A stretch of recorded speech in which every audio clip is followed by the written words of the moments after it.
পশ্চিমবঙ্গের এসআইআর শুনানিতে সুপ্রিম কোর্টে উঠে এলো পশ্চিমবঙ্গের প্রথম দফার ভোটের প্রসঙ্গ এবং সেইখানে মাননীয় বিচারপতি জয়মাল্য বাগচি তিনি মন্তব্য করেন যে গতকাল পশ্চিমবঙ্গের ভোটে হিংসাত্মক কোনো ঘটনা ঘটেনি। আমরা দেখেছি রাজায় রাজায় যুদ্ধ হয়, উলু খাগড়ার প্রাণ যায়। এমনই মন্তব্য এসআইআর শুনানি চলাকালীন বিচারপতি জয়মাল্য বাগচির। একজন নাগরিক হিসেবে ভোটের হার দেখে আমি খুব খুশি। মানুষ ভোট দিলে গণতন্ত্র মজবুত হয়, প্রতিক্রিয়া প্রধান বিচারপতি সূর্যকান্তর। ভোটের এই হার ঐতিহাসিক, কয়েকটি ঘটনা ছাড়া বড় কোনো ঘটনা ঘটেনি। সুপ্রিম কোর্টে এসআইআর শুনানিতে প্রতিক্রিয়া সলিসিটর জেনারেল তুষার মেহতার। ব্যতিক্রমী নির্বাচনের জন্য নির্বাচন কমিশন সবার প্রশংসা পাচ্ছে। এসআইআর মামলার শুনানিতে মন্তব্য বিচারপতি জয়মাল্য বাগচি।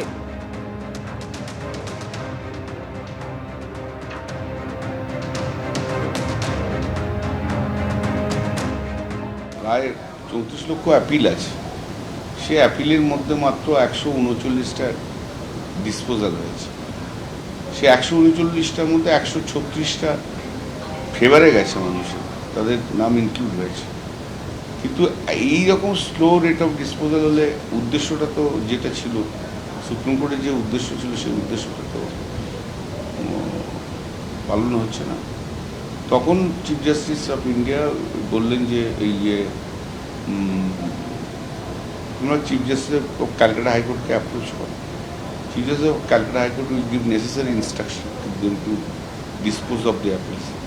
এবং যাদের অ্যাপিলের হিয়ারিং যাদের আগে দরকার আছে, they should make an application before the appellate tribunal and the appellate tribunal should decide this appeal.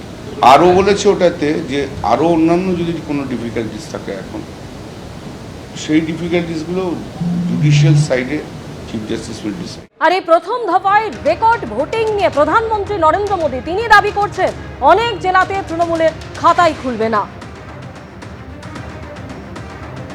Bumper मतदान हुआ है, जबरदस्त मतदान हुआ है।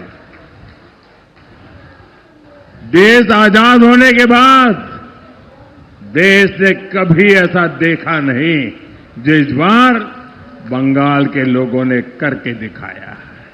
पहले चरण के मतदान ने ये पक्का कर दिया है कि कई जिलों में टीएमसी का खाता भी नहीं खुलेगा।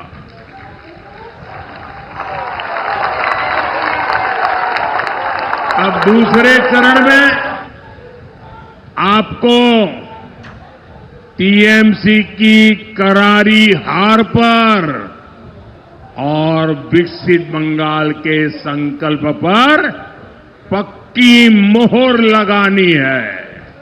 ये कल जो हुआ है उसका रिकॉर्ड तोड़ोगे? ये कल जिन्होंने मतदान किया है उन्होंने आपके लिए चुनौती खड़ी कर दी है, करोगे मतदान इतना?